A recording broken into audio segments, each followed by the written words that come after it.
Hi everybody, and welcome once again to my Class B RV.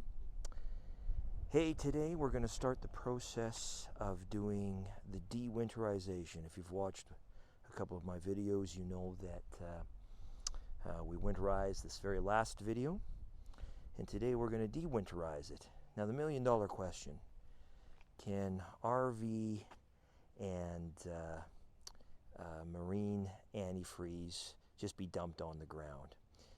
Is it good for the environment? Well, the answer to that question is it's certainly not harmful to the environment, but at the same time it is a chemical. So you definitely don't want to be dumping it on the ground if you can avoid that. Now, what I'm going to do in this particular case, because if you recall from the previous video when I was doing the winterization, I put antifreeze in my freshwater tank. So I'm going to use this little bucket right here, and I'm going to try to capture the RV antifreeze from the freshwater tank. And then that way I can properly dispose of it, whether or not it's through a recycling program at the RV dealership, or if it's even down the toilet. Anything is better than, of course, just letting it dump on the ground. So, again, I seem to be over the funnel, as you can see. So I'm just going to open this up. We're going to let the pink antifreeze come out of there. All right, so after you've emptied what antifreeze you might have in your freshwater tank, you're going to want to now fill up with regular water. So let's get started on that. Okay, so using the little funnel hole, we're going to add a little bit of water. Here we go. What we're really going to try to do is we're going to just put a few gallons in there, because we also want to add in a little bit of bleach to kill any bacteria that might be in the water tank. So let's add a little bit of water and we'll get to that bleach. All right, so now what we're going to do is we're going to add a little bit of bleach. I'm going to use this funnel. A couple of gallons of water in the fresh water tank, and then I think it calls for 1 cup of bleach. So we're going to have a look at that right now. All right, gonna put my funnel in there, all the way. A little awkward, but we'll get it. And then I'm just going to put in the bleach. And it says about a cup. Yeah, that's about right. And I'm just going to open that up, let that get in there.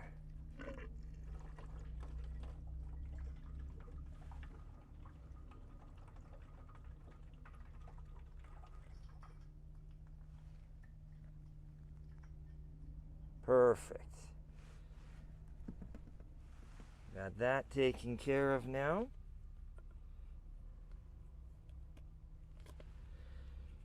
All right, so now what we're going to do is we're going to leave it in there for an hour, and I'm going to take her for a drive and let her swish around in there and get into all of the kill all of the bacteria that's in there. All right, here we go. Okay, and so now, after you've had a little bit of water in the you've emptied the antifreeze, you've added fresh water and a cup of bleach. Now what we're going to do is we're just going to open up this valve down here and release that water from the fresh water tank, and this is going to have the bleach in it, of course. We're just going to let that empty out. All right, now that it's finished draining out of the freshwater tank, now what you're going to do is you're going to fill up your tank completely full, and after it's full, this is where we're going to push it through the rest of the RV, turn on the water pump and push water through the rest of the RV to get the antifreeze out of all the other lines. So let's fill up this tank now with some fresh water. All right, just using a regular water hose. You see it fills in there quite nicely. So we're just going to fill it up. Okay, now that the water tank, the fresh water tank is full, you just want to make sure that the lines running to your hot water tank are still closed. You don't want to be sending anything into them just yet. So make sure that they're in the off position. Then what you're going to want to do is you're going to want to turn on your water pump. So turn on the battery disconnect and then turn on the water pump. And we're going to let it suck some water through the system and let it equalize for a couple of minutes. You'll hear it run, the water pump run for a couple of minutes. And then what we're going to do is we're going to turn on the taps. Okay, once your water pump stops equalizing, now it's time to turn on some taps and get rid of the antifreeze that might be in the system. We're going to start, of course, turn on the cold water. There goes all that pink antifreeze. Let it run through the complete system until it starts to go clear. And it's going to do that for a couple of minutes while it gets out of all of the air bubbles that might still be in the system, but you can see that it's starting to run quite clear. We're going to do that for a couple of seconds here. Then we're going to go over to the hot water. There we go. All right, once that's running pretty good, we're going to go over to the hot water. Just make sure all of that hot water antifreeze goes through the system.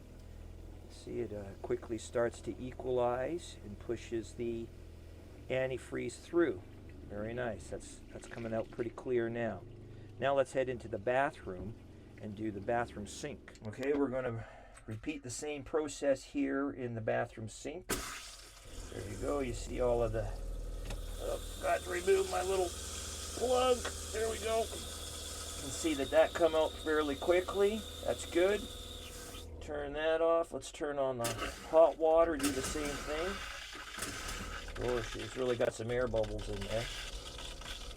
That's running pretty good as well. All right, and lastly, we're going to do the same thing here with the toilet. There we go.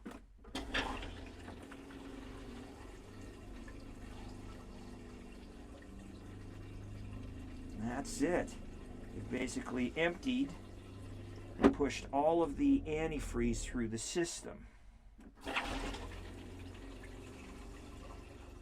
Okay, and the last thing that we're going to do here is we're going to open the valves to the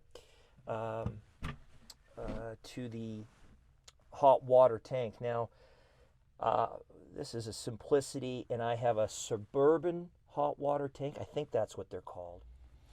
Okay, so now we're going to open the water tanks. There you go. You can hear them kicking in already. And I can hear my water tank filling up right now from the fresh water. I'll let that fill up. Okay, and the last thing that we're going to want to do here is we're just going to want to make sure that all of our valves are to the position that they need to be in when you're using the tank. So basically the hot water valve needs to be open, the cold water valve needs to be open, and the bypass and the drain need to be closed. So that's basically the configuration of what you need to have while the RV is in use. And that's it. There you have it. That is how I de-winterize my 2017 Roadtrek Simplicity. Thanks for tuning into my Class B RV, and we hope to see you again. Bye for now.